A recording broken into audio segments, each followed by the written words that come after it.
Those of us who know him from the Friedrich guitar know he was in the OU working with Rav Shechter and Rav Belsky, and now people know him here at the CRC. But it's a great privilege to have you and to start this mini project. And I want to give everyone a chance to give a Kashrus Tov to Mori for coordinating everything. Maybe we can each go around very briefly. David Prichin will be here shortly.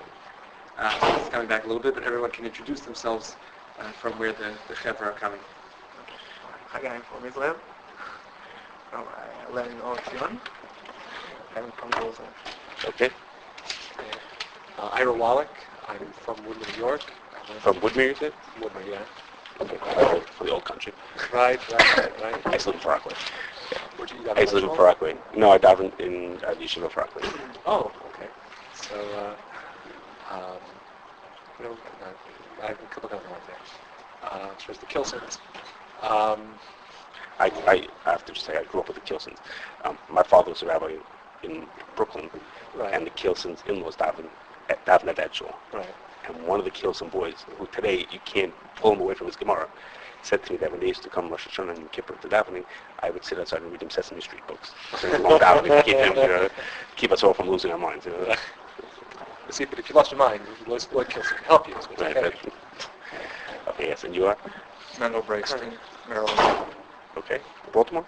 No, D.C. suburb. Okay. Michael Teitcher, Oceanside, New York. Mordechai Troff, originally from Miami Beach. Noah Barron, Fair Lawn, New Jersey. Very nice. Ruvain Brand, originally from Baltimore, Maryland. So, again, this is our opportunity.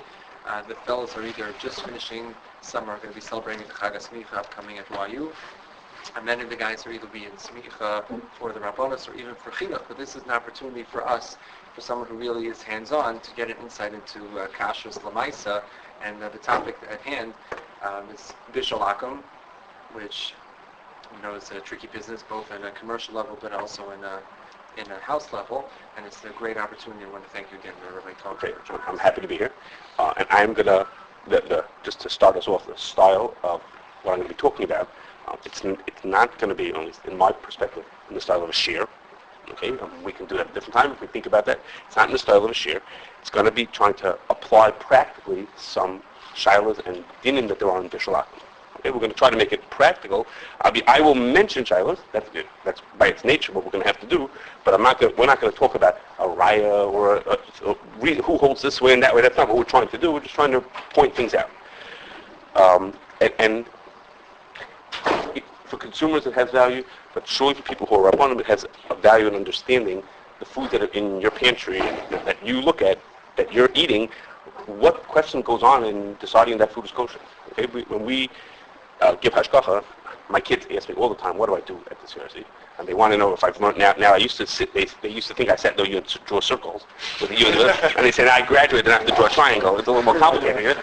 So most people think that people who work in kashrus just do a lot of administration, which there is, a lot of paperwork and administering the hashgacha. But you'll see when we talk about it that there's without having a firm understanding of the dinim and also understanding how the food is made and how to apply them, you really could miss the boat. And a person, not to say that these shilas happen every day, but in order to give proper hashgacha, you need to understand the kind of things we're going to talk about. And today we're going to focus on Bishul Akum. That's what we're here to talk about. Okay. Towards the end, depending on time-wise, we will talk about specifically relating to food service.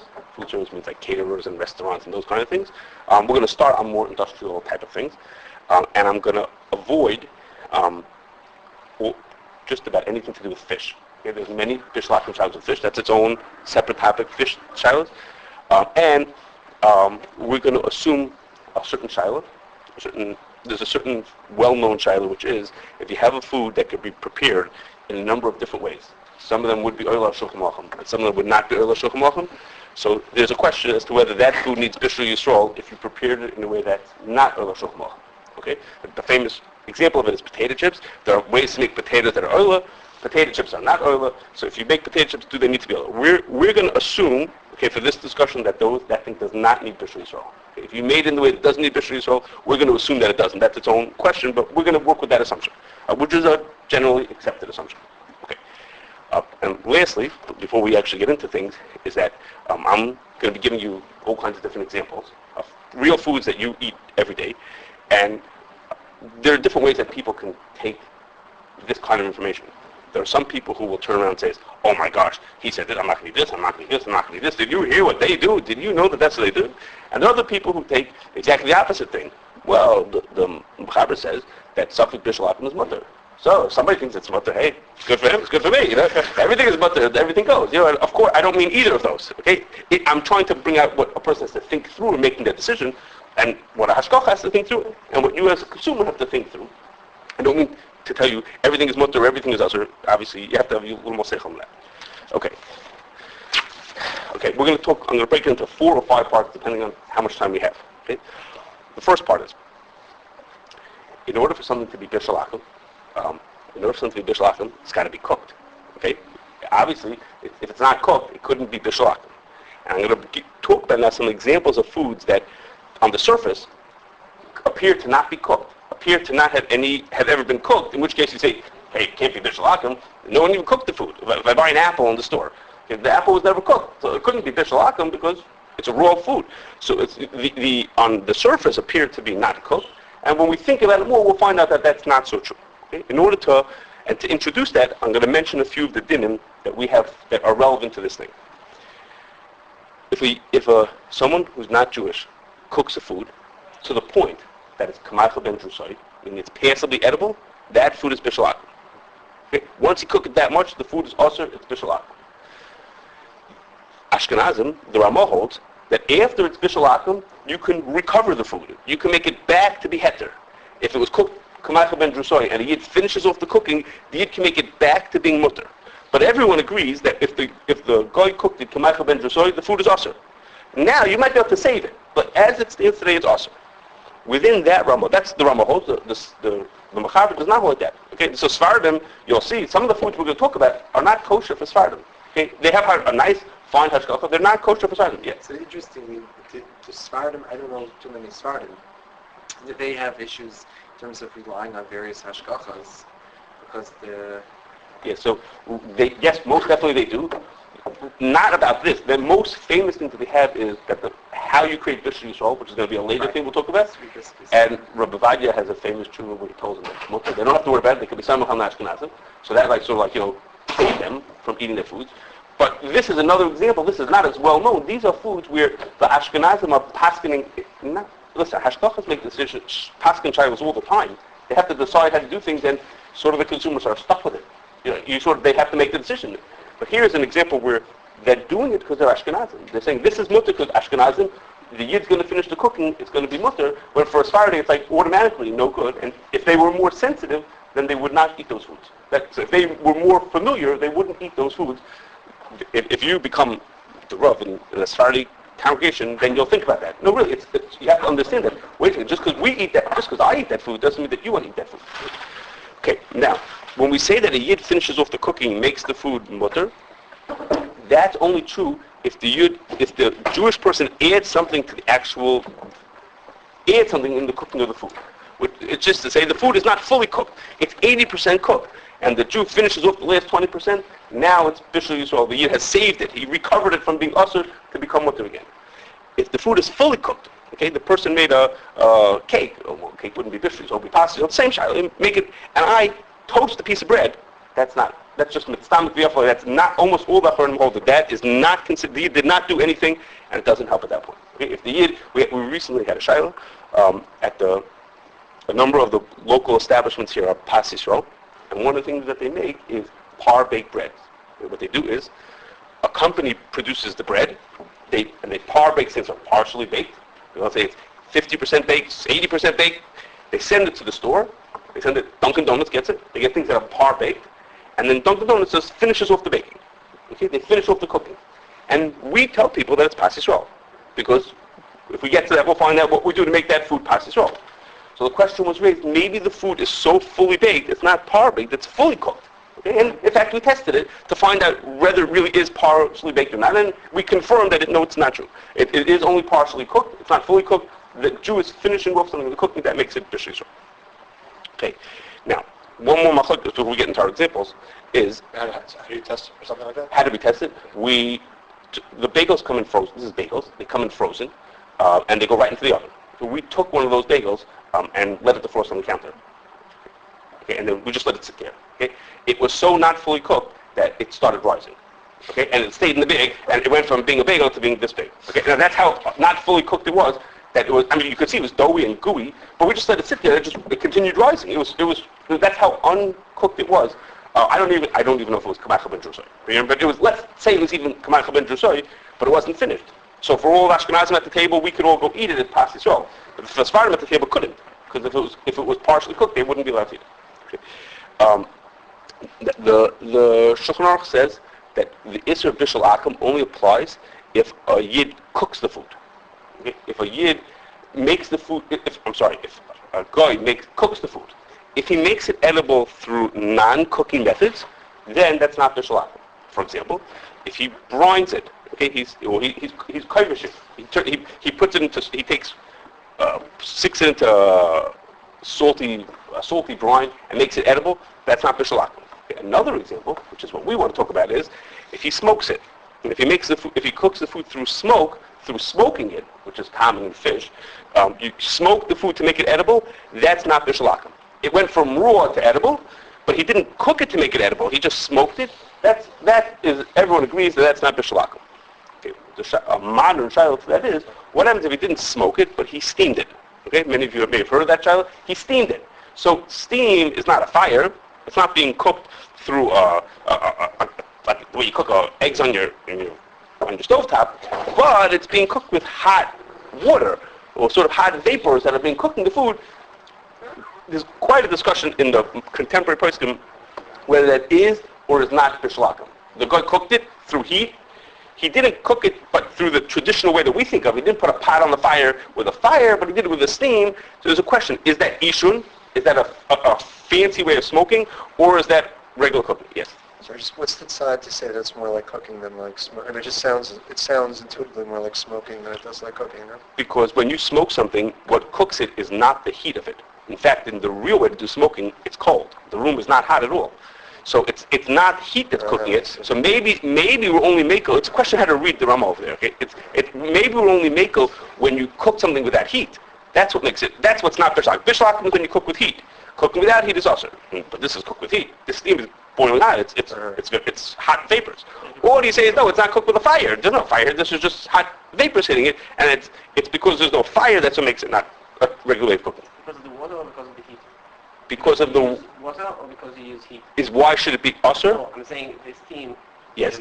You use water eventually, so maybe it's also So you similar to cooking because you use eventually water. That's another reason to say that it might both. Both are reasons it's not cooking, but it's not clear because on a little bit it's like smoking. It's not being cooked with a little fire base on there. There's this heat coming into there. Okay, that's a shiloh, and everyone has different sheets. That child is going to come up a few times in what we're talking about. I'm just introducing you to that. It's such a shiloh. Okay, we're not talking about mutras. I'm just telling you there's two studim on that thing. Okay. So now I told you we're going to talk about some foods now that give the appearance of being not cooked. Okay, in which case you say, oh, there's no Bishul Akum on that. Of course not. It came from the factory. Of course there was no Bishul Akum, but there really is. And we're going to talk about a few examples. And the first one is rice. Yes. So I know like also people talk about microwaves. Yes.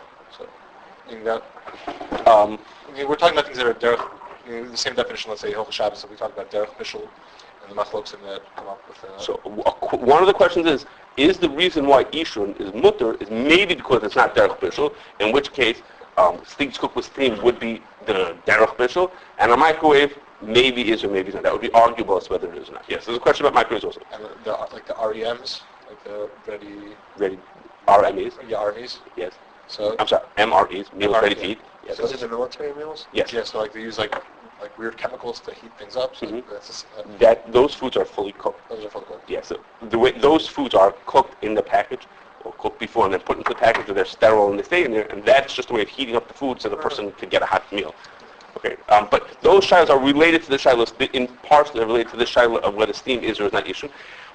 Most commercially, I don't think anybody cooks them with microwaves.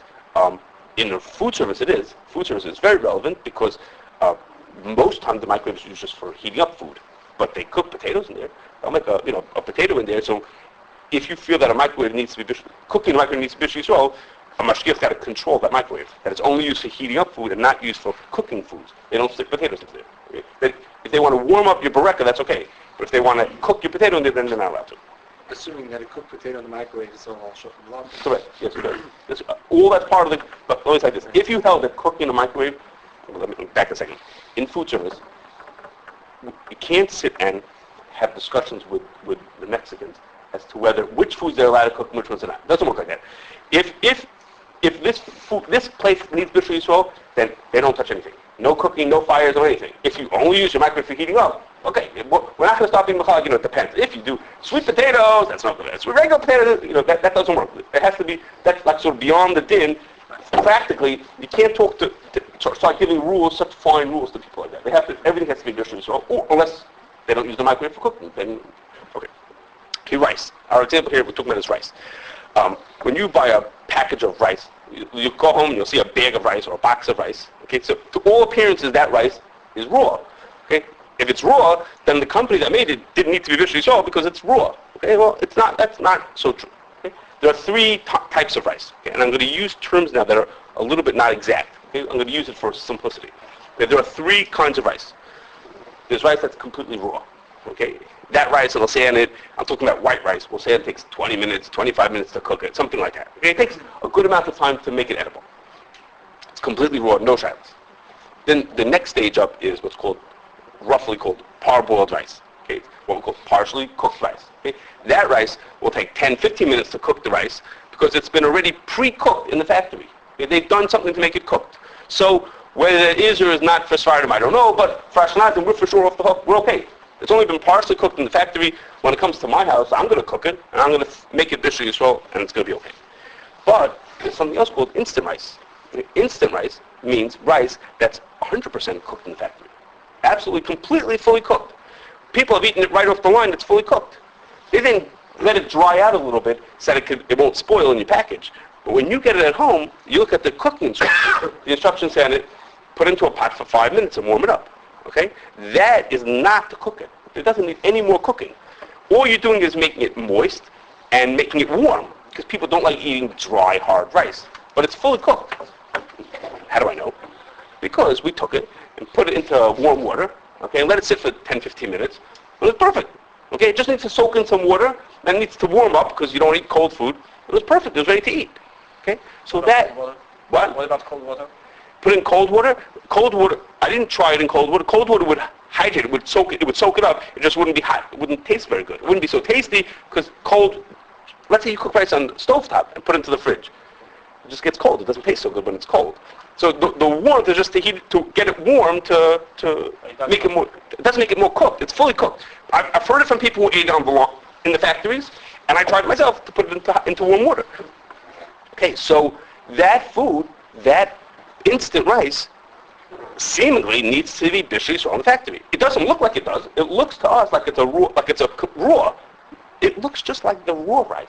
Okay, but it's really not. If you pay attention to what you're looking at, it really needs to be. Okay, so for now, we're gonna take it that food needs Bishul Yisrael. We'll talk more in a second about maybe we can get off the hook.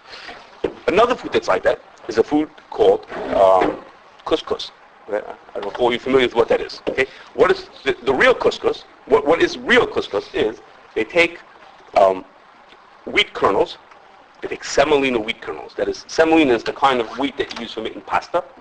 For whatever reason, it's good for that. And they take semolina wheat kernels and they file down the kernels to be the shape that you like to eat of couscous. Okay? In my house, they like to eat the ones that are circles, like a little ball. Okay? So they file it down to the shape of a ball, and all the filings that come off, they sell as the little pieces of couscous that look just like sand, like the little tiny pieces. That's what filed off of it. Okay? And then they take this thing and they cook it. Okay? And when it comes to your house, the couscous, if they made it the right way, if they made it the real way it's supposed to be, is completely cooked. Again, people have eaten it on the line, and I've taken it with me on trips someplace where you just have to put warm water into it, and you have yourself hot supper. Okay, you just put in hot water into it, and it's ready to go. Just warm water. It doesn't need to be cooked. Now, there are instructions on the package to how to prepare it in a way that will be mitzvah v'yafaloi. You can make it taste better by frying it first, then pouring in water, and all kinds of special instructions for how to do it. But remember, most Achronim hold that if you just make it mitzvah v'yafaloi, you just make it better. It's too late. If the guy cooked it 100%, and made it fully edible, and you just make it even better, that doesn't help. It only helps if the guy made it 80% cooked, and you're going to finish the cooking. But if the guy did all the cooking, a full 100%, then even though there are ways to make it taste even better, that doesn't make a difference. It's too late, and the food is usher for good. Okay, now, that's the real couscous. The fake couscous is more like pasta. And what they do is, pasta in your house is usually raw. That is to say, they grind up flour, they make it into a paste, flour and water into a paste, they make it into a shape, and they don't cook it. Okay, so you can do the same thing and make little balls that look like couscous. Okay, but they're really just pasta. Okay, that's not cooked. That stuff is not cooked, and when you bring it home, you're going to cook it, and you'll cook it yourself. You'll make it bishul yisrael.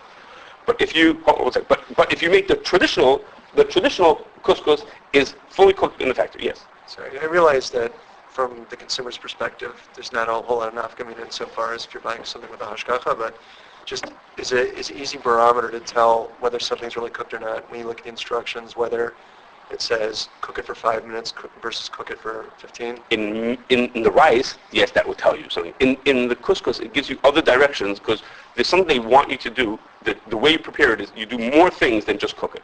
But in other words, it's fully edible, Right. but they still want you to do other things with frying it and pouring water. And there's a whole chachma to how you're supposed to cook this food. So those directions won't tell you that it's not fully cooked. Okay? Now, what you said about a consumer, I have to tell you, a consumer decides, or a consumer's rabbi decides that they should be makbid on the shayla, they could call the hashgacha and ask them if it's bishul yisrael. Okay? They could find out. Okay? In my house, we eat one brand of couscous because that one is bishul yisrael, and not the other brand that we know is not bishul yisrael. But the hashgacha will tell you. If you call them and say to them, tell me, Rabbi, whatever, I'm interested in buying your product, can you tell me if your product is bishul yisrael? Okay? And hopefully he knows the answer to that question. And he should be able to tell you, or be able to check and find out if it's bishul yisrael. Now, if he says to you, no, it's not because we think whatever, you could discuss it with him. But this brand is bishul yisrael and this brand is not bishul yisrael. Okay, so that's you as the consumer are not sort of When you say that it's not bishul yisrael, what does that mean?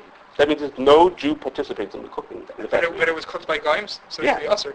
So what are they Not the type of food that Right, requires. right. So what are they doing giving I'm hashgacha? going to tell you why. In Oh, a it's second, not why all you think you guys shul. go. Wait, just give me a second. I'm going to give you. I'll tell you in a second why I think they might tell you that. I'm not saying they're not.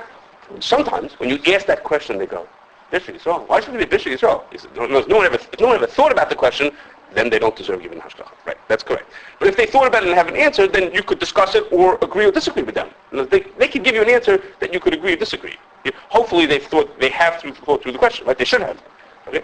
I have to tell you, when I was once talking to mashgichim about bishul yisrael, a mashgiach asked a question, which is of course it really is a silly question, but it shows you the point, which is mashgiach says, "Excuse me, Rabbi, could you just tell me something? How come my factory that I go to, I'm the mashgiach for, and we make apple juice, why doesn't it need bishul yisrael?" So what was silly about the question is that apples are nechachai. Apples are edible raw, they don't need to be bishul yisrael, and there are other reasons why apple juice doesn't need bishul yisrael also. Okay? But the idea is the mashgiach should think about the question.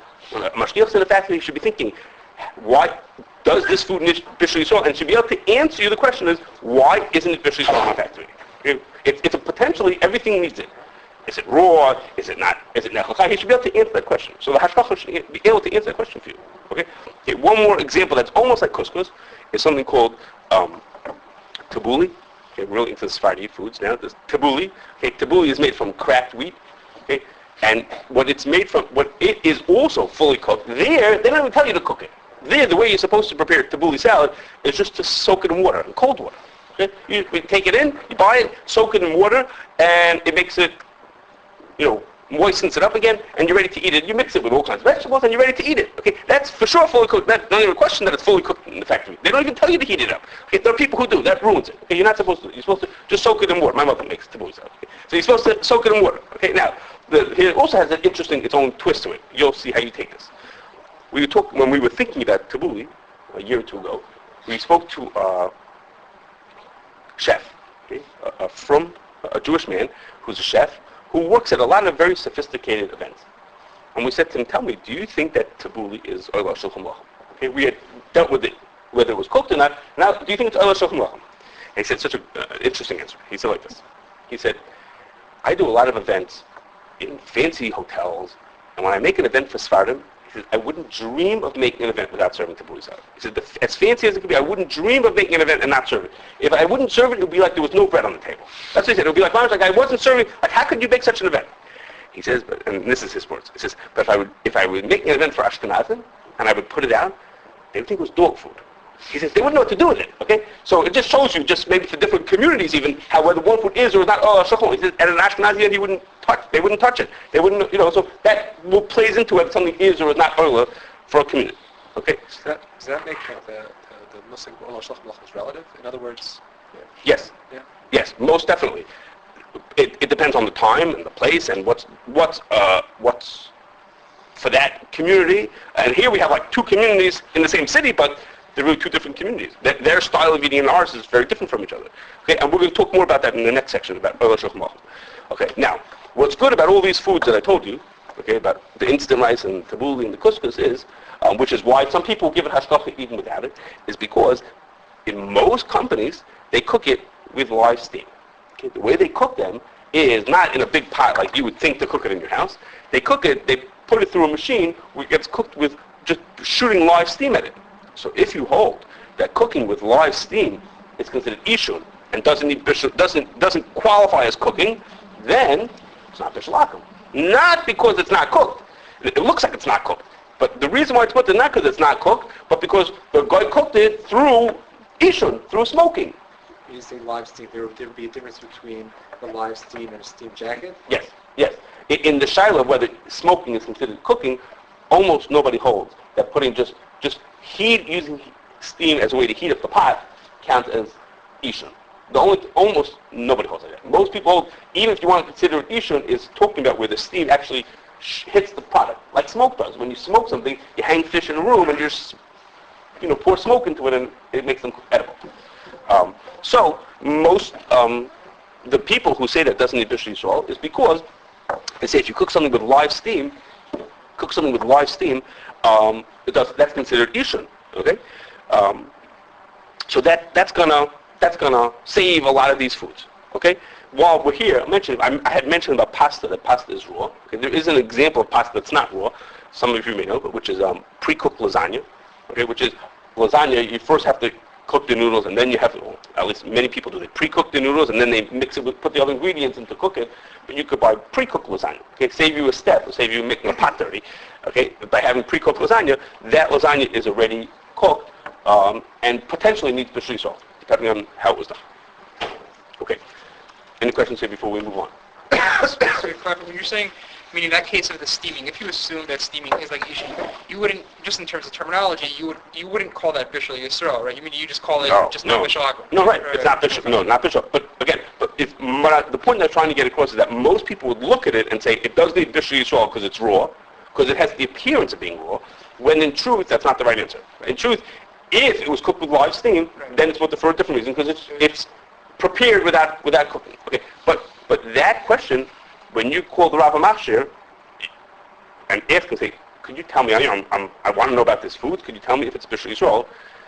So one answer is yes, it's Bishul Yisrael, and another answer is it's not because they cooked it with steam. Okay, the answer of what I said to you before, the answer of Bishul Yisrael, why doesn't he Bishul Yisrael for? Okay, that's the wrong answer.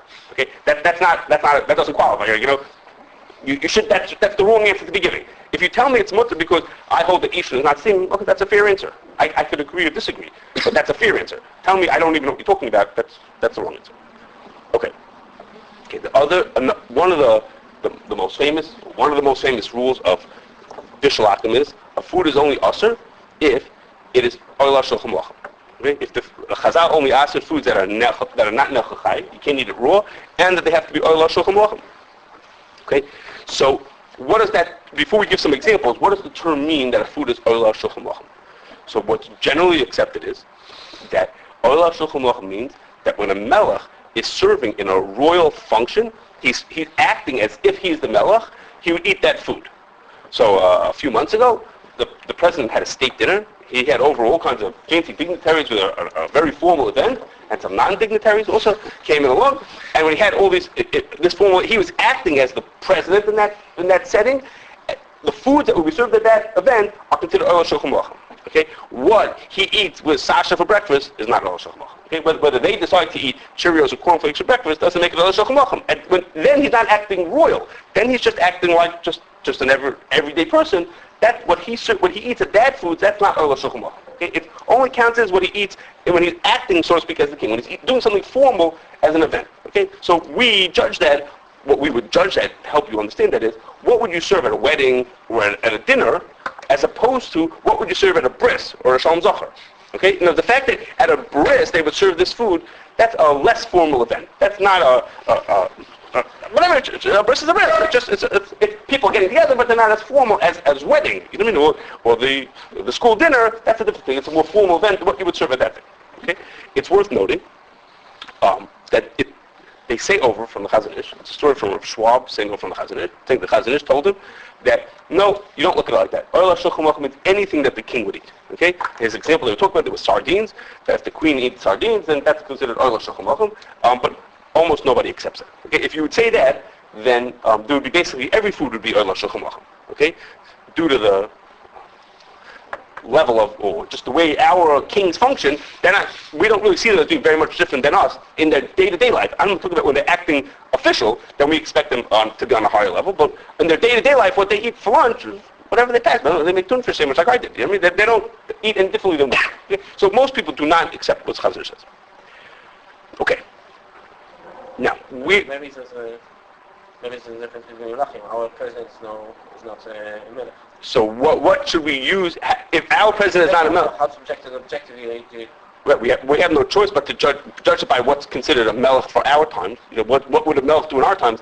And if we're going to look at the things he eats for snacking, then everything's going to be outside. I mean, you're saying maybe 100 years ago the melech. Maybe today, the Queen of England, maybe she doesn't eat cereals. You're saying maybe she's so sophisticated that there's certain foods she doesn't even touch. That's for the peasants.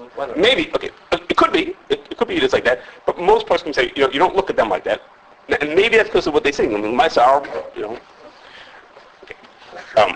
Okay. Now, I mentioned that rice is considered to be Ola Shulchan Aruch.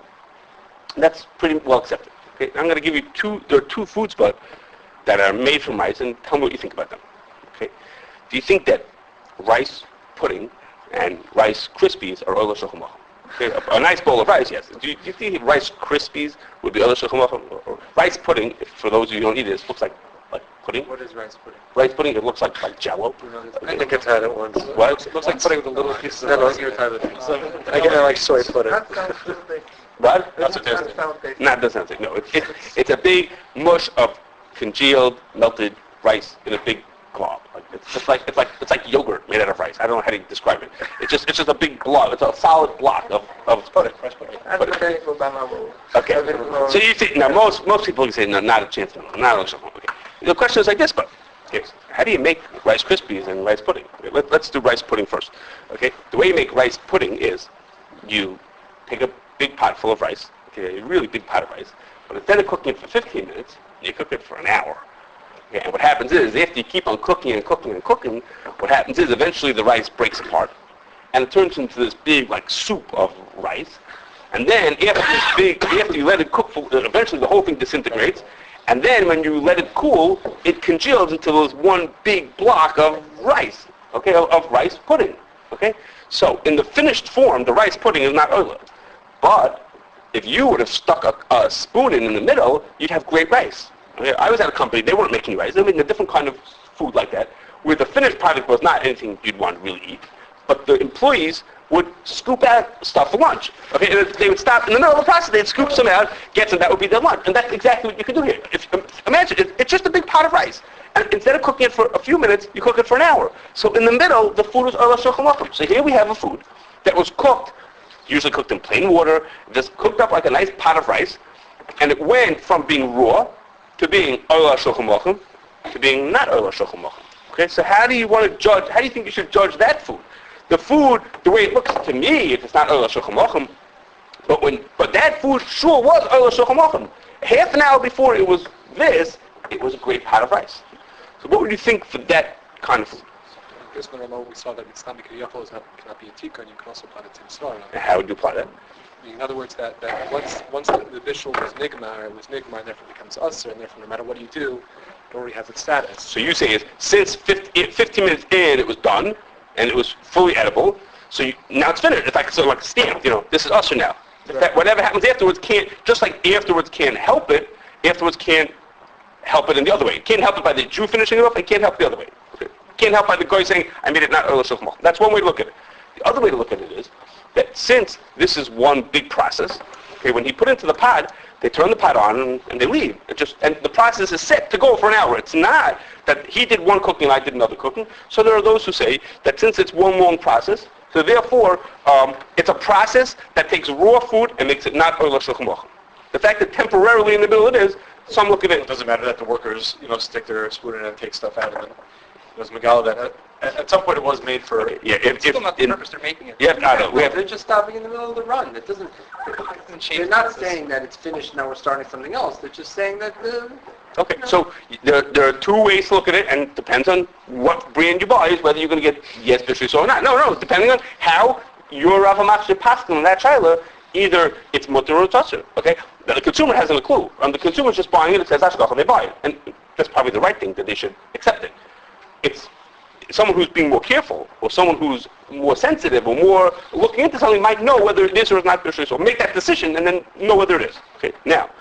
That's a rice pudding. Okay, half the people here at the table never even saw rice pudding. Okay? No, it's But nice. It's daisa, basically. it's what? Daisa. Yeah, it's like a daisa, but the daisa you start off with broken up pieces and things that are from the time of the cooking, it's not ola shulchan aruch. Here, when you start it off, it's regular rice. Okay, you would be right. Some people will make this out of broken pieces of rice. That is to say, when I buy rice in the store, I always get whole pieces. That's considered the nicer ones. The broken pieces get sold as broken pieces. So, right, someone can make rice pudding out of broken pieces, then it would be mutter also, right? Because he's starting with rice that's not ola shulchan aruch. But if they start with regular rice, then we'd have our shaila. You're right about that. If you would start off with broken pieces like for making dices, that would be okay. But now, what's harder to justify is when you make Rice Krispies. Because the way you make Rice Krispies is, as you could already imagine, Rice Krispies don't come out of the ground like that. Okay? I think there's snap and crackle and pop. Right, those clever words, taking care of it. No, that's not how it works. Oh. When you make Rice Krispies, usually the first thing you do is cook up a big pot of rice. Okay? And then when you have this beautiful, fully cooked pot of rice, then you send it to another machine, or you take it out and send it to another machine where you crisp it. Okay? Whatever the process is, that's sort of not important for us. There's another process to turn it from rice into Rice Krispies. It's called to crisp the rice. Okay? So in this case, it's not one process. The guy made a big pot of rice. When he was finished, it was just a big pot of rice. That's all there was. There wasn't any rice pudding. There was a nice, delicious pot of rice, and there were nice whole pieces. You don't get broken pieces, nice whole pieces. Everything wonderful, ready to go. And then somebody takes it off and goes to make Rice Krispies out of it. So to say that Rice Krispies doesn't need bishul so is even hard to defend. Okay? Now, that is to say, even though there are tshuvas written from years ago that Rice Krispies are not ola shulchan aruch, they're famous tshuvas, that they're not ola shulchan aruch. And that's true. They're not ola shulchan aruch. But if you watch how somebody makes Rice Krispies, they were ola shulchan aruch in the middle. Okay, now, there are those who said even so, it's still, that was the original kavanah of the person making it. He was heading to make Rice Krispies, so therefore it's mutter. Okay. So if you hold like that, then it's going to be mutter. Otherwise, the Rice Krispies need bishul yisrael. Okay, now, just stop for a second. That means when you walk into the store and you see some Hamish brand that says on their, they write sometimes the silliest thing. Sometimes they'll write, bishul yisrael on their pickles. You know what I mean? Whatever. Just, funny, they have a pas yisrael, things that have no bread, no chameshim dagan in it. You know what I mean? Okay. So they have all kinds of silly things. But if you see the Rice Krispies on it, it's not so silly anymore. Okay, if they really made it bishul yisrael, all of a sudden we could well hear why that food should be bishul yisrael. We all of a sudden say we're not so sure why it shouldn't be bishul yisrael. Okay, now there are those who say, and this I can't tell you yes or no, I don't know enough about it, that when they make Rice Krispies, in the original mix of rice and water, they put in all kinds of ingredients that don't taste good in rice. They don't work well for plain old rice that we want to eat. Those ingredients do work well for crisp rice. Okay? So that is to say that when you make that first pot of rice, it's not ola shulchan aruch. It's already been ruined. You've been put things into it that make it not suitable. Okay, now I don't know enough about making Rice Krispies to tell you if that's true or not. If that's true, then that would be matter. That would be a reason to be mutter. But you have to know that that's true. If that would be true, then yes, we'll be okay. כולי עלמא, enough that the first step will be Bishul Akum. If the first step would be Bishul Yisrael, yes, It's enough. that would be yes. Even the second step will be Bishul Akum. It's okay. Right, because the first step is really the cooking of the food. Yes, that's correct. Okay, now another food. This food you've all, I'm sure, have all eaten. Okay, potato flakes. Anybody know what potato flakes are?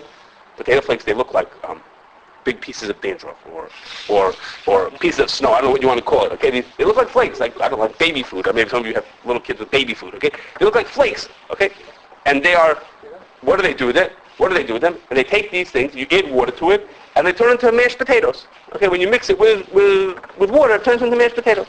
That's potato flakes. Okay, famously served at yeshiva lunches. Okay, that's where we've all eaten it. Okay, okay. So potato flakes are not.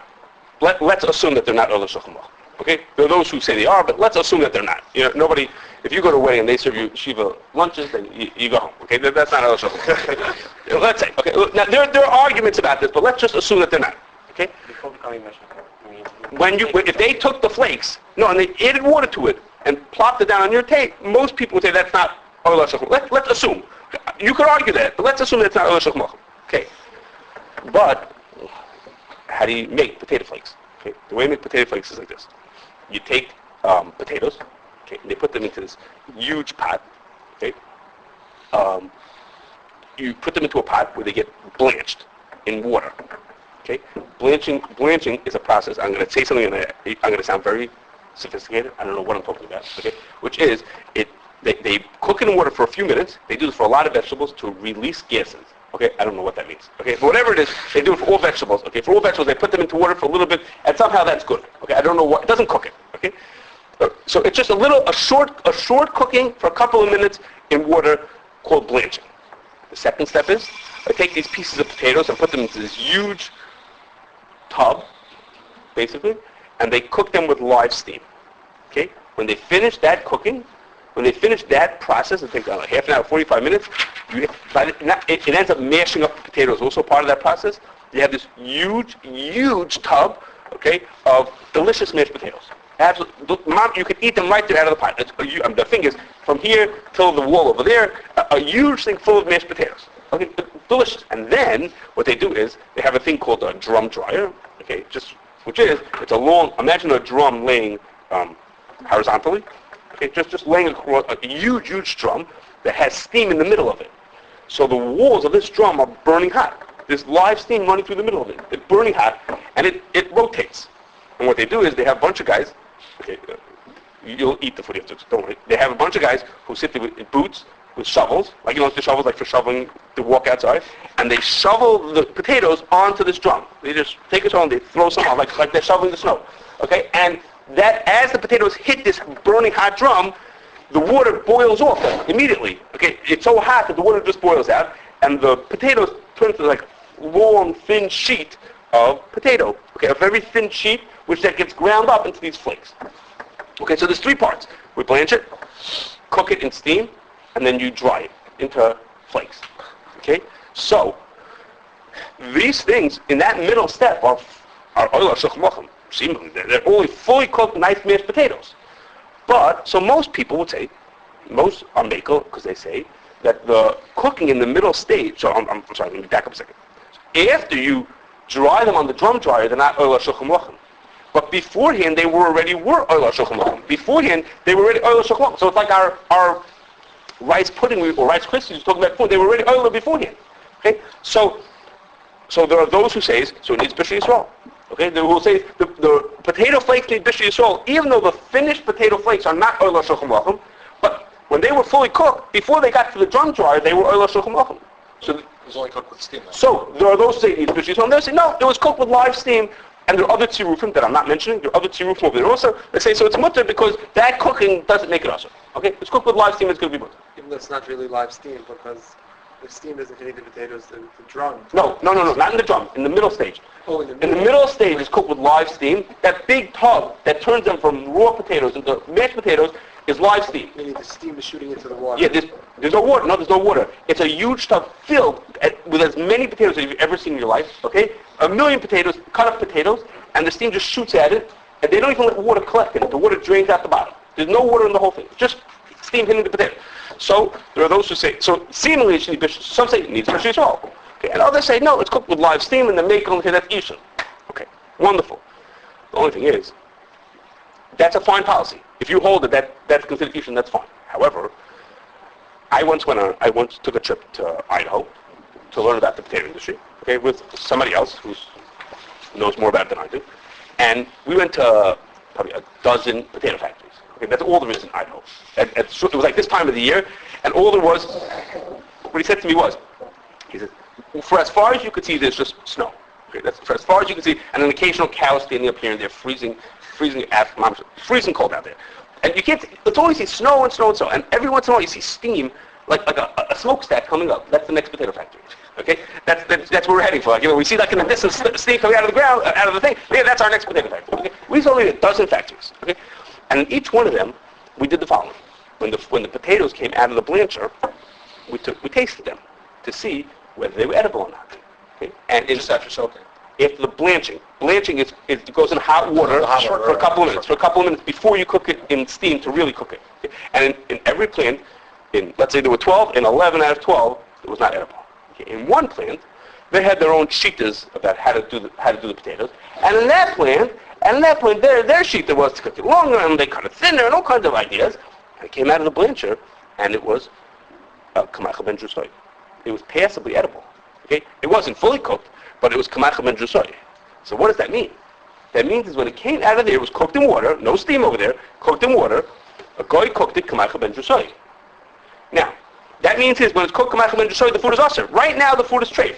Right now, it's Bishul Akum. So who's tasting it? Hold on a second. I'll answer this. I know you get this question. I know you get it. When it comes out of that first food, it's usher. It's Bishul Akum at that point. Okay? Now, the next part of the cooking, the steam, is something that doesn't make it usher. Steam sort of like doesn't count. We pretend that if steaming doesn't count. Okay, it doesn't count. So what happened was the guy made it usher, it's Bishul Akum, and now it got fully cooked through a method that didn't bother anybody, through steam. We'll say steam is mutter, so it's just Bishul Akum. What's the relationship between it's not Chadal Osai, but it doesn't follow Shulchan Aruch, of course? So that's a good question. So you're asking, how could the din be that Kamacha ben Drusoy is usher, anything that's Kamacha ben Drusoy is not Ola Shulchan Aruch? Okay, that's a question. You're asking a question on the din. How could the din be it's ever usher? Okay, that's fine to talk about it. One of the answers is, if it's a food that, if you'd finish the cooking would be Ola, then already at this point it's usher also. Okay, there's different answers to that question, but that's not a question on me. That's a question on the din. Everyone agrees to that din. Now, what about spices? If you didn't, like the mashed potato, as it comes after the steam, you didn't add any... It needs spicing still, yes. So without spices, does it consider to be on a... So that's also a good question. Most people say that since it needs, to make it oila shulchan aruch, it needs things that are not cooking.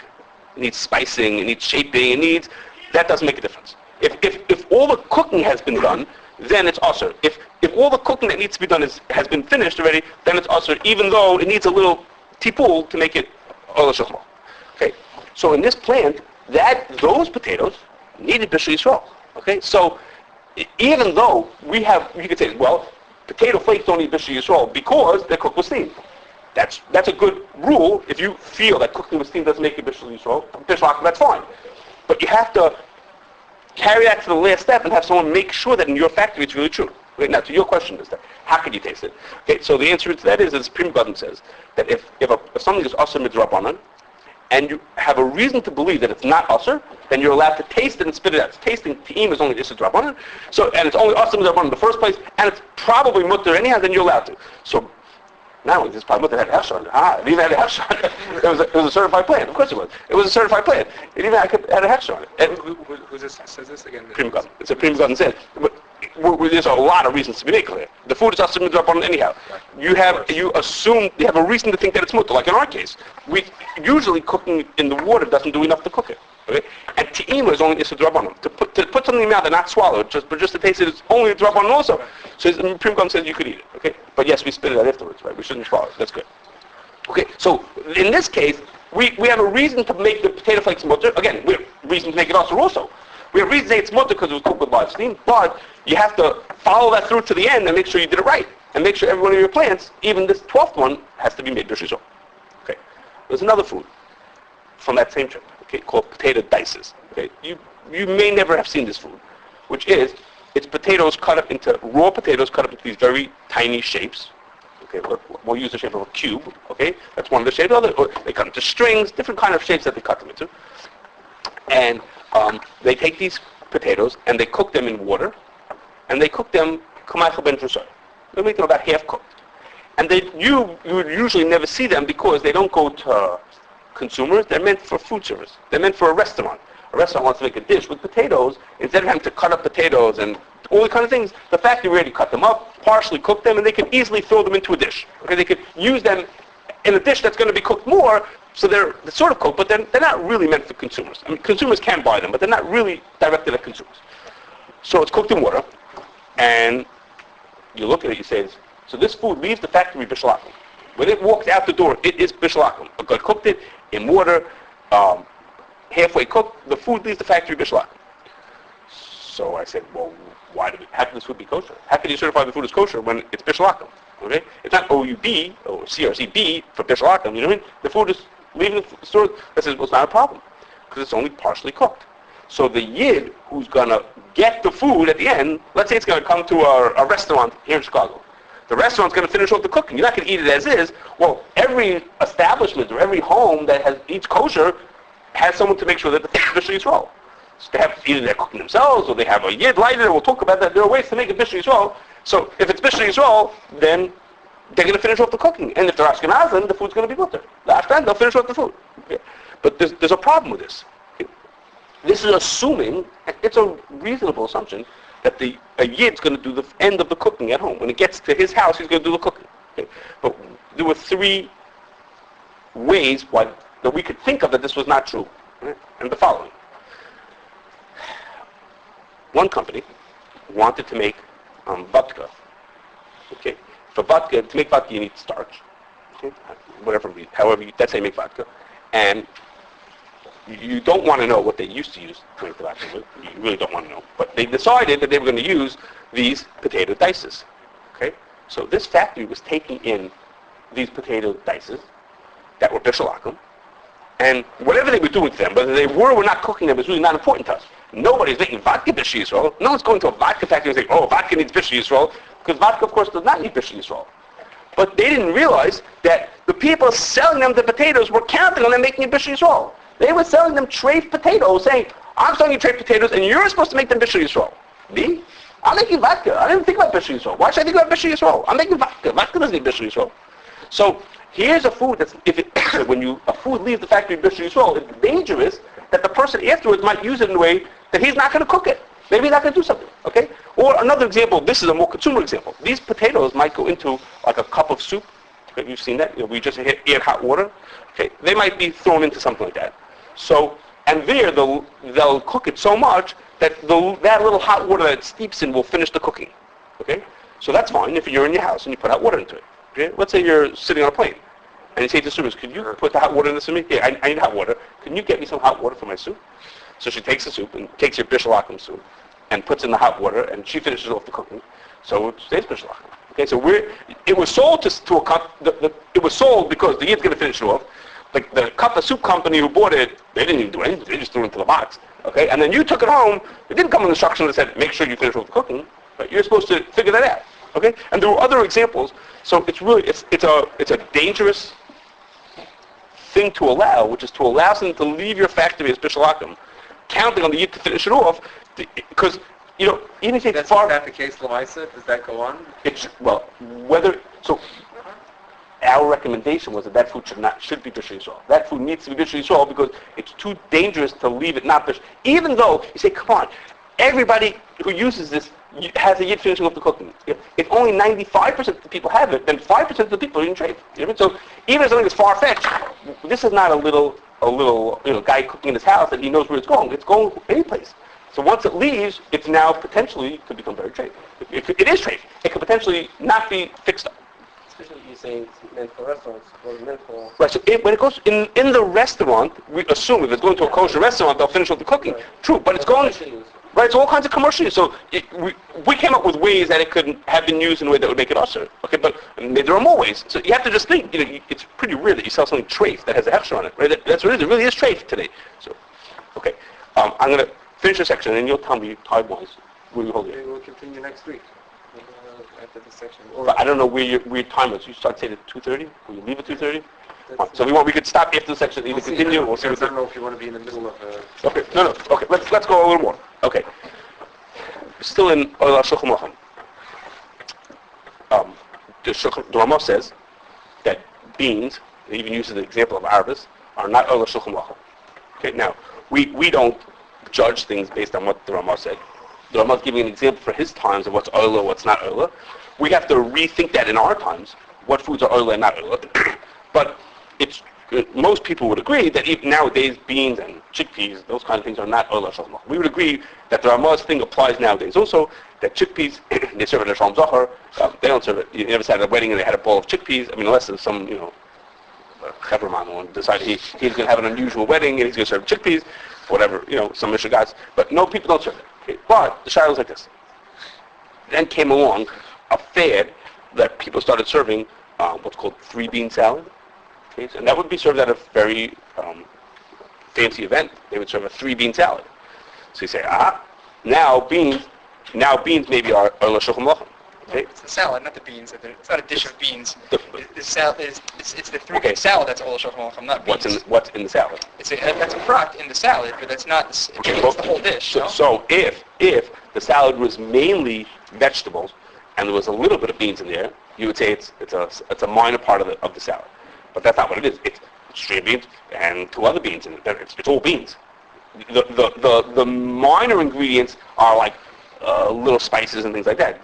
The bulk of it is beans. That really is. I mean, that's what you're eating is beans, dressed up and with all kinds of things. But essentially, you're eating beans.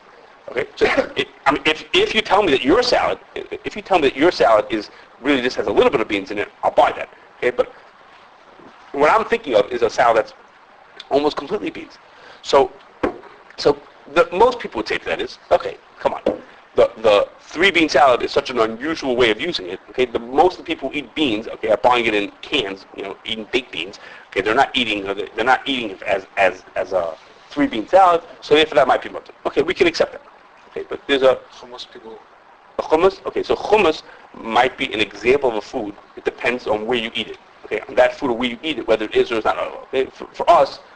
In America, most people assume it's not Ola Shulchan Aruch. Okay, whether in other countries maybe it is. I guess that's debatable. Okay, okay. So now we're going to have a more complicated food. 2 foods that have the same shiloh. Okay, which are chow mein noodles and water chestnuts. Okay, if I went to a wedding, I would not expect to see a big bowl of water chestnuts on the table. Okay, it's not. If someone opened up a can of water chestnuts, you don't serve at the Shabbos meal a big can of water chestnuts. Okay, but what do you do? What do you do with water chestnuts? What are they for? Okay, they're not Ola Shulchan Aruch by themselves. What do you do with them? You put them into Chinese food, into dishes that are potentially Ola Shulchan Aruch. Okay, the standard way to use this food is in a way that is Ola Shulchan Aruch. Chow mein noodles, the same thing. Chow mein noodles. Somebody might snack on them. That's how you eat them as is. Okay, and that's not Ola Shulchan Aruch. But the way you're supposed to use it, so to speak, is in dishes that very much are Ola Shulchan Aruch. That's how you would serve it. You would never eat it by itself. You would always eat it as part of a bigger dish, which is Ola Shulchan Aruch. So the rule is in Bishul Akum, we go by the bulk of the food. We can ignore the tuffle, and if a food is 90%, let's say edible raw, and has a few ingredients that are not edible raw, you don't have to need Bishul Yisrael for that food. So over here, now we have a question how to judge this food. Okay, the water chestnuts by themselves are not Ola Shulchan Aruch. Water chestnuts in their primary use are Ola Shulchan Aruch. But when they're used like that, they're always a tuffle to the other foods. They're always a minor ingredient in the other food. It's not a water chestnut dish. Okay, it's all kinds of other things. It's meat and vegetables, and one of the vegetables is the water chestnut. So it's always serving as a tuffle. It's always so. Could you say the same rule? You say, let's say you had a soup that was made up of carrots and peas and celery. Those are all edible raw, and it had a little bit of potatoes in it.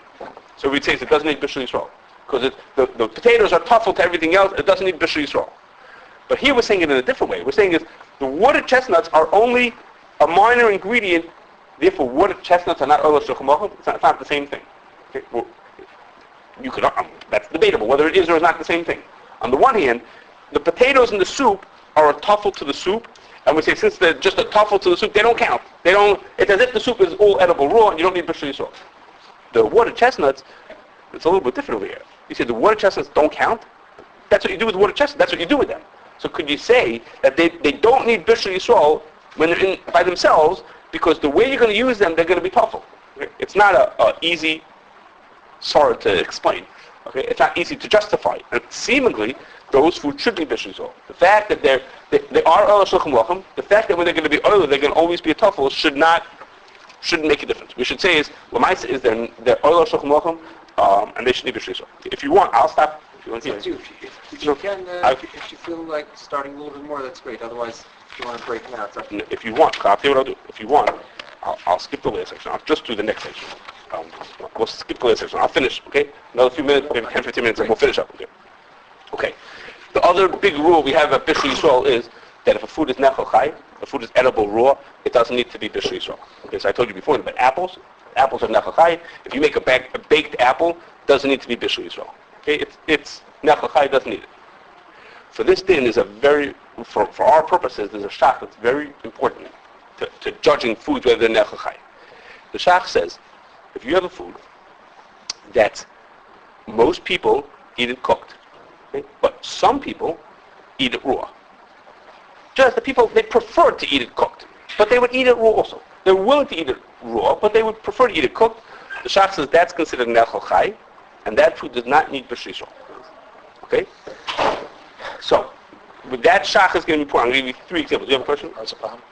Hearts of palm. Okay, hearts of palm are foods that are that's a good example of that. Hearts of palm. If you Don't they tell you that nobody in America would eat raw hearts of palm, but where they cut it and no, the opposite. Hearts of palm grow in commercially. I mean, hearts of palm grow where there are palms, right? But hearts of palm commercially are made in countries where the labor is very cheap. Okay, that's what it takes a lot of labor. The people in Brazil, if I remember that I spoke to, said that yes, he's had them and they're edible and they're fine. They taste perfect, no problem. The people don't eat them there because they make $2 a week, so they're not able to afford hearts of palm. That's not what they're up to. But those people say that it's edible raw. The reason why we get it cooked is because in order to preserve it, it has to be canned, and the canning involves cooking, but it would be edible raw. That's what I've been told that they are. But that's an example that people would eat it. Well, we'll see how it fits into one of my examples here. Okay, that it's a thing that's really is edible raw, and they cook it for. There's another example of what you're saying is milk. Okay, milk is edible raw. I can talk about it, and we assume that, and everything made with milk is not bishul yisrael because it's assumed to be nechal chai. Yet, for safety purposes, you always get cooked milk. You could buy. Almost nobody buys it, but basically everybody buys cooked milk for safety reasons. It has to be pasteurized, but it's not for the taste of it. Okay. Is pasteurization considered bishul for these purposes? It is because we look at it like Hilchos Shabbos wise as a cook, and it gets to usually 160, 165 degrees. It gets that hot? Okay. Yeah. For a few seconds, just for very briefly, or a couple of seconds, I guess it is. Okay. Yeah. A lot of the definitions here are relatively, What do you mean? like Ole Asim Melachim. It's not the same like in Israel or in here. Mm-hmm. So is it any difference? Like I'm coming from Israel, so let's assume that hummus is Ole Asim Melachim in Israel. So all the kashrut here, it's not just So like, I'm not gonna answer that question. That question, I don't know the answer to that question. Okay, but I'm going to talk about a similar question in 1 minute, or in a few minutes. A similar question, not exactly that, but that question I'm not sure. But I'm going to talk about a similar question. Okay, so we'll talk about 3 foods that have to do with the shach. Okay, and the first one is cranberries. Okay, when you make cranberries, most people think of it like canned, like cranberry sauce or cranberry juice. It's always cooked. And the reason why it's cooked is because cranberries are very sour. They have a very tart taste to them. Okay? And almost nobody can eat straight cranberries. Okay? It's not because they need cooking to be edible, because they're too sour. But, so the reason why you cook them is not to make them softer like a potato. The reason why you cook them is it's a way of getting them sweet because you add sugar to them. You cook it with sugar, and that makes the sugar get absorbed well into it or whatever it does, and then now you can eat it because now the tartness together with the sweetness gives the taste that's right, that people want to eat. Okay, but it doesn't need cooking for it doesn't inherently need cooking. It needs cooking only as a way to get the sugar in. So some people said, there are ways to get it sweet without cooking it. You could do that. There are ways to do that. On some packages even, you'll see that there are ways to do it without cooking it. So since it's possible to eat it without cooking it, so therefore that's the shach. If the shach said, if some people would eat it, they just like it better this way, then you can. So here, people would eat it raw. If they were given the chance, they would eat it raw. Okay, and others said, no, they didn't buy that because nobody does that. Okay, the way you prepare cranberries, Lamaisa, that's how they do it, is that they cook them up with the sugar to make them edible. But then, good news for the Jews is that cranberries became very popular, and a lot of people started planting cranberries, and then all of a sudden there were too many cranberries on the market. Okay, so what they were supposed to do with all these cranberries? So they came up with a new food. They had to think of what to do with cranberries. They called it something called craisins, okay, which are dried out cranberries together with sugar. Good. Okay, good, I'm glad you enjoyed it. But it really saved the Jews. Forget about whether they taste good. They saved the Jews because now there's lots of people who are eating raw cranberries. They're not cooked, those cranberries. They're sweetened without cooking. So now, How do they dry them? They don't cook them? drying and cooking, I don't think it's the same thing. They just dry them out. So they now all of a sudden we have a nice amount of people who are eating cranberries, like him, who are eating cranberries without cooking. So he saved us. So now the cranberry sauce doesn't need Bishul Yisrael because now it qualifies for the shach. Some people eat it raw. Most people eat it cooked, but that's good enough. Shach says that's good enough. Okay. Another food is beets. Okay. Beets you can't eat raw. Okay. If you take a bite out of a beet, you'll break your teeth. Okay. It's hard. It's like eating a potato. You can't eat it if you don't cook it. So beets seemingly would be not nechal chai. But some argue that beets are nechal chai because the way you make chrein is you take ground up raw beets and mix them with the horseradish and other vinegar and other ingredients, so you eat it raw. So lots of people eat horseradish, so it's nechal chai. Some people eat it cooked. They eat cooked beets. Some people eat it raw as part of chrein. So they say it should qualify for the shach. Okay, the problem with that svara is that when you put it together with the horseradish and the vinegar, it's going through another process that the din considers to be cooking. It's kavush. It sits and soaks together with the vinegar, and it becomes edible through another process that qualifies as cooking. It's not cooking in your Bishul Akum, but it's cooking. So could you say that no one eats it raw? Nobody eats. Some people eat it through cooking in a pot. Some people eat it through cooking through kavush. But in the end, everyone's eating it cooked. No, eating it not raw. So it's hard to say that this qualifies for the shach. Okay. So now, so far, you guys probably felt safe because cranberries and beets, I don't know how popular it is that you have to be so worried about it. The last one that hurts people more, which is canned corn. Okay? The corn, I'm talking about, the canned corn is sweet corn. There's two kinds of corn. There's sweet corn and cow corn. We're talking about the sweet corn. Okay? The other corn has other uses to it that you eat. But the sweet corn is what we're talking about, which is like this. Sweet corn that you have in a can or you eat corn on the cob, that's cooked. It's usually not Bishul Yisrael. The question is, why is it not Bishul Yisrael? Everybody eats corn cooked. Okay? So the reason why it's not Bishul Yisrael, why some people don't make a Bishul Yisrael is because the truth is that corn on the cob is very edible raw.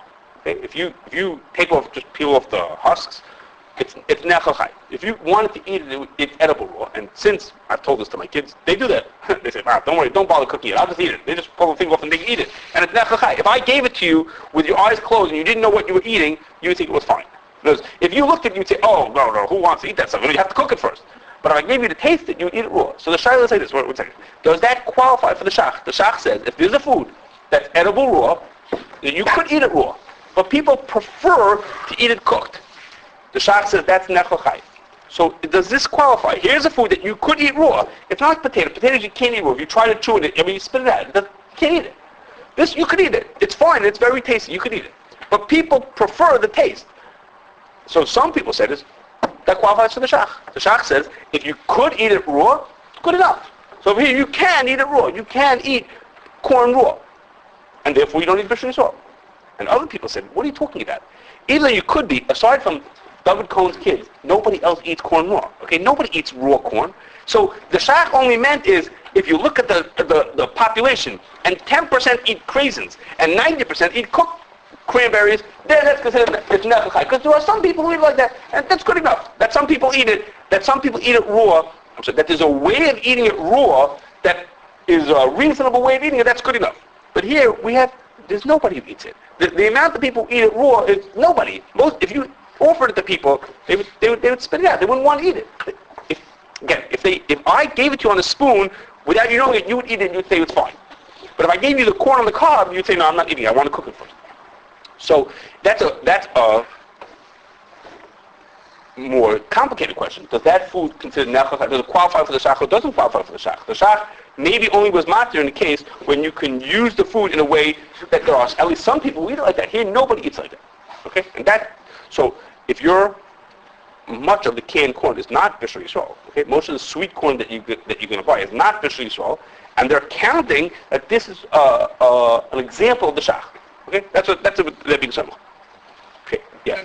If their kavanah for bishul is for preserving and not for cooking, does that change the situation? Yes, it would. It would. You see, let's say when you make milk, you're trying to keep it from Right, spoiling. like pasteurizing, or let's say in the corn, you mentioned, I don't know if corn is like this, but the other thing you mentioned, the pods of palm, that they're really only cooking it to get it into the cans for preservative purposes. That's a good question. When something is canned, it needs to be cooked to keep it from spoiling. That's part of the process of canning is you have to cook it. Right. So in some foods, they're only cooking it to preserve it. Okay, but in corn, I don't know if they started off this way, but today, if you buy corn out of a can, you're expecting a certain taste out of it. That's part of what you're getting from it also. Again, if I gave it to you raw, a lot of people would say they don't want this. That's not what they're looking for. They're looking for the better taste. So some people say, they're just spoiled. They just like that's what the shach says. If some people happen to like that taste better. But others say, Lamai says, but there's no one left eating it the other way. There's no one else who eats it raw. So at this point, it sort of is their kavanah. They want to give you a product that you're going to eat when you finish. That sort of is There is a heter that I had heard floating around various different places, the name of Moshe Feinstein involving factories, certain kulas involving factories. Does that play into this at all, or? Yes, I'll say what you mean in a second. It does. Almost nobody is samach on that by itself. The samach on that but for other things. So yeah, that does. What he's saying is the reason why Bishul Akum is also is because a concern of Kashrus. If I get so friendly with my neighbors because we share food together, it may lead to intermarriage. Okay, and that's what the reason for this. So the place can talk about, is there a heter for a Bishul Akum in a case where it's being made by a palter? Okay, by pas, we know, which is also awesome because of Kashrus. Pas is also because of Kashrus, but if it comes from a person who I don't have any dealings with, comes from a palter. Isn't it referred to that's limited to pas and not I'm aware of that. I'm coming there. All the same. By pas that comes from a palter is mutter, because for Ashkenazim for sure, it's mutter because I don't feel any closeness to the man in Tel Aviv bakery when I buy a loaf of bread because I don't. What's my? He just gave me. He's doing it as a business. He's not doing it as a sign of friendship. And if I don't feel any closeness to it, it doesn't lead to Kashrus. So pas palter is mutter. So, but Bishul palter is not mutter. Okay? Bishul palter, almost everybody holds is not mutter. So Ramosha asked a question. He said, how come Bishul palter is not mutter? Why not? Pas palter makes sense. There's no concern of Kashrus, so why isn't Bishul palter mutter? That was his question. And the answer to that question is that when Chazal asked Bishul Akum, they made a loy plug. They said, it isn't only usher in the situations that lead to intermarriage, it's usher in all situations. Now, it's loy plug. When they asked it, the reason is because of intermarriage, but the issue applies even when the reason doesn't apply. So Moshe said. But we only say loy plug if you're doing basically the same thing that is usher because of the reason. So if I cook in a pot, it's bishul. If a guy cooks in a pot, it's Bishul Akum. If a guy cooks in his factory in a very big pot, that's also Bishul Akum. What happens if the guy cooks not in a big pot, but in a machine that's nothing like the way you cook in your house? You cook in a usual type of machinery that has nothing to do with your house. That's not loy plug even. That's not like the same style even. That doesn't apply.